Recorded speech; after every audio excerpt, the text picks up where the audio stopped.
What's up, guys? And today I'm going to talk to you about how to figure out exactly where your UT2 split should be for your training. We'll just get straight into it. I think a bit of being able to apply UT2 training is understanding the why behind it. So one of the best forms of training that you can do is high intensity, is working as hard as you can basically on the erg. Could be anything like a 3x2K, 8x500, 1 minute on, 1 minute off, whatever. Basically just working as hard as possible. It's a great way to stimulate adaptation and get fitter and get more powerful and increase your erg scores. The one thing that is undeniable about high intensity training is that it takes you a minimum of 48 hours to recover from it. So in order to keep doing high intensity to high quality, and that's a big thing, so often when people get this wrong, their high intensity quality drops. So in order to keep that quality high, you need to ensure that you have enough recovery around it. One of my old coaches used to say, if you do high intensity every day because you won't recover, basically at the end of it, you get into a few weeks, your high intensity will be such a low standard that it'll be basically UT2 training anyway. So physiologically impossible to recover from high intensity any quicker than 48 hours. So the question is, what sort of training can you do around that high intensity? Now, actually, before we move on to that, important to kind of note, if it's every 48 hours to recover from high intensity, you could in theory do it basically every day. But that then becomes quite mentally taxing as well. But the fatigue, the 48 hours is an absolute minimum. And there's still plenty of other ways that you can get faster without doing high intensity training. So generally, we suggest, if you're close to a competition, doing 2 to 3 high intensity sessions per week. And then when you're far away from a competition, doing 1 to 2 high intensity sessions per week. Charlie Simpson talks about if you're going to do 3, you shouldn't ever do it for more than 8 weeks at a time. The next question becomes, what kind of training can you do around that high intensity? So the answer is low intensity. Low intensity work, it builds endurance, it builds the mitochondria in the cells in your bodies. It's very low stress as well. It causes very little fatigue. And the big thing about it is you can do a lot of it. And a big part of rowing improvement is just increasing the overall amount of time that you are training, basically. So the best way, and to do that consistently, that's the key. So the best way to increase your volume and increase your volume over time to do it consistently is to make sure that your UT2 splits are in the right zones. That's where people go wrong, is they get it wrong. And again, when we bring people on to work with us, I don't think we've ever said that somebody's going too slow. Pretty much always, either people are bang on with their splits or they need to back off. So what I would like to do is just go through how you can kind of figure this out on your own. So we can go and maybe in some other videos, let me know if you'd be interested, how you can plan some of the longer term training and how you can structure the volume and how long should your sessions be. But I'd like to keep this one very focused just on what your UT2 split should be. So holy shit, it's taken me like 4 minutes to get to the point here. Number 1, you can use your heart rate. So 65% to 72%, that should be the average for the whole session. So if you're around 30 years old, your max heart rate is probably going to be around 200. If you're around 40 years old, your max heart rate will probably be around sort of like 190, maybe 194. As you get older and like 50, 60, your max heart rate will probably get closer to the 180s. I don't really like the 220 minus your age rule. I find that it can be accurate for calculating your max heart rate, but when people actually use that and then they calculate the 65 to 72% of the max heart rate from that, it's less accurate. As you age, your max heart rate drops quicker than your actual UT2 heart rate drops. So I would say as you age, I would maybe just err a bit towards the upper end of that percentage. And generally, from our experience, if you use this formula of 65% to 72% of your max heart rate, and multiply it by what your max heart rate is, then if you get under like 115, that's probably too low. That's probably a sign that, your age, the percentage of the max heart rate based off your age isn't reflective of where your zone should be. So generally, I wouldn't ever go lower, unless you've got a heart condition or something like that, lower than 115 beats per minute for your UT2, unless you have actual other means of testing. So yeah, generally, if you can keep the average for your session, aim for it to be 65 to 72% of your max heart rate. Generally, for most people, that's around 130 to 140 beats per minute. Your max heart rate in that session, if it goes towards 75 to 78% of your max heart rate, I would suggest not doing that. So generally, that is if you go more than, say my target for a session is 130 to 140 for my heart rate. If I saw my heart rate towards the end go up to 145, I'd be like, that's okay. If I saw it starting to get closer to 150, then I'd start to back off. But generally, as long as the heart rate is around that range for the whole session, then that's fine. The other metric you can use is check where your heart rate is when you're 10 minutes into the erg. And don't let it go more than 10 beats higher than that. So that can be another sign. When you get really fit, when you get really efficient at this, what you'll notice is sort of 10 minutes in, you just really start to flatline. And that's a sign that you're getting really well adapted. Likewise, a sign that you're not well adapted is your heart rate. It's just every session, it's just totally all over the place. And again, normally when our athletes come on, we see that as a positive thing, because it just means that you're so unadapted to it. Like you've got so much room to improve simply just by doing the UT2 training, doing it consistently, getting in the right zone, properly planning your recovery, and you will get more efficient and you will get faster. So that's heart rate. That's one of the other areas.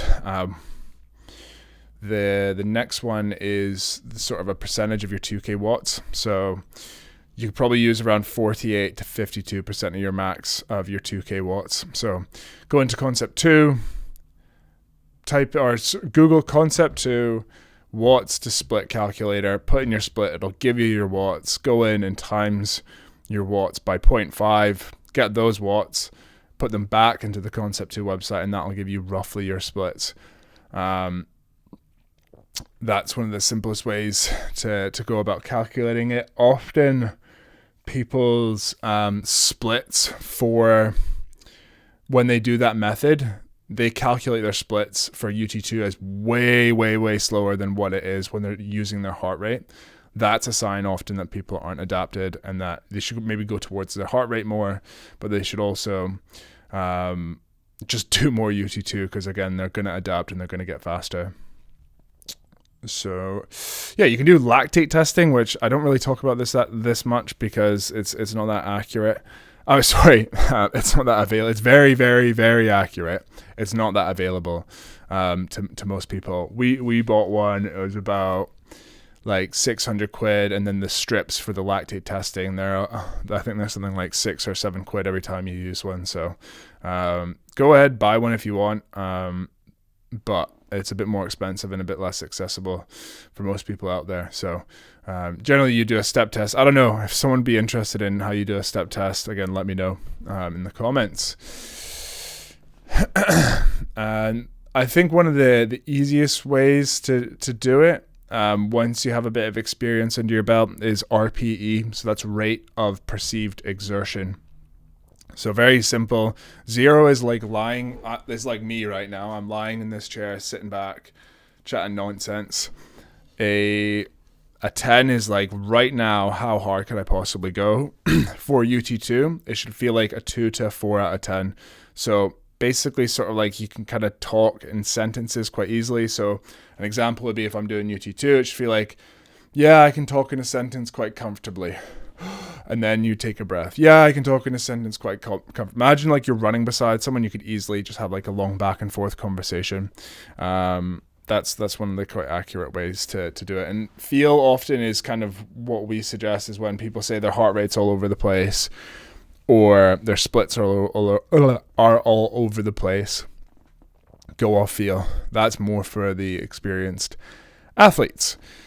So, what are the, and again, like, see all these things I'm throwing at you, use them, use each of them, and kind of come up with your own way of figuring out, sort of try to triangulate, where your split should be. I did a whole nother, training on this in the long-term planning series, the finding your exact splits on the Row Faster series. Go and check that out. If I can remember, I'll link it in the bio. Yeah, another thing, again, based off feel, when you get to the end of a UT2 session, it should feel like you could have kept going for another hour. It should not have felt like you worked hard. If you feel like you've wasted a session, then you've probably done it right. It shouldn't feel hard.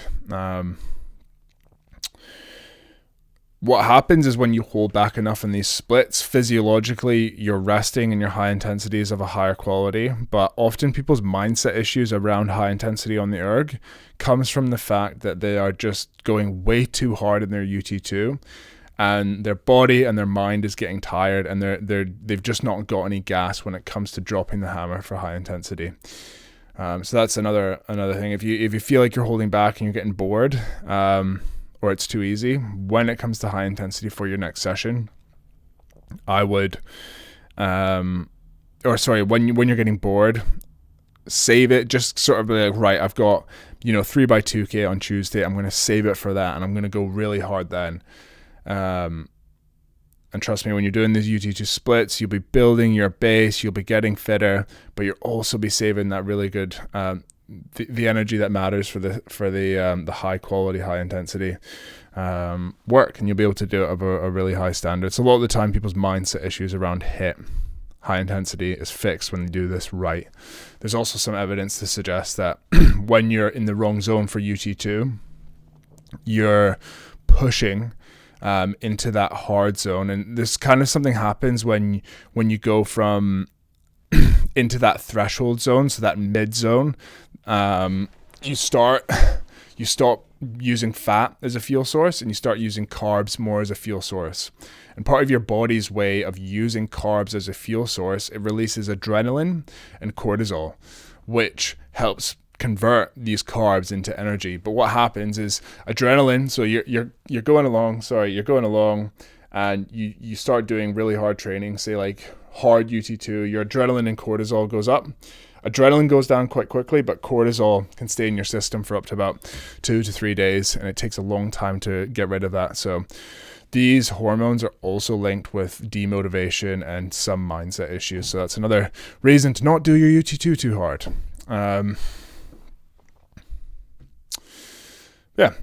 The other more nuanced way you can go about figuring out if your splits are right, if they're in the correct zone, is by doing data analysis. So this is a big thing that we do, and that you can really sort of take all these little tools that I've talked about and use those as different perspectives, and then look into the longer term plan. The simple way, there's quite advanced ways you can go about doing this, but the simple way I'd put it is, are you performing within a sort of 6-week cycle? So, of course, in training, there's going to be times when you're not going to be performing. That's natural. That's what you want. In fact, you want to be tired sometimes, and as a result, not perform well. But generally, if you're going more than 3, 4, 5, 6 weeks without any good performances, that's a sign that you're pushing too hard. So generally, towards the end of a heavy week, you should feel tired. Towards the end of a light week, you should feel rested. If you're getting towards the end of a light week and you're not feeling better, it can either mean your volume's too high or your splits are too fast. Simple. Generally, if you get towards the end of a heavy week and you find you're not tired, that's normally not a sign that you're not pushing your splits hard enough. It's normally a sign that you are not doing enough volume. Rather than increase the speed of your splits, I would either increase the quality of your high intensity or the frequency of your high intensity or the volume if you have time for it in your training week. But yeah, I actually think that is pretty much it. What I'm going to do, because I'm in a good mood, I'll put the link below on how to calculate your UT2 splits. So just hit the link if you want to do that, and it'll use your 2K and your 5K or your 6K and give you an idea of the range. And again, you can use that as sort of like a calculator for where your split should be for your UT2. So yeah. Anyways, if you found this useful, please give it a like and subscribe to the channel.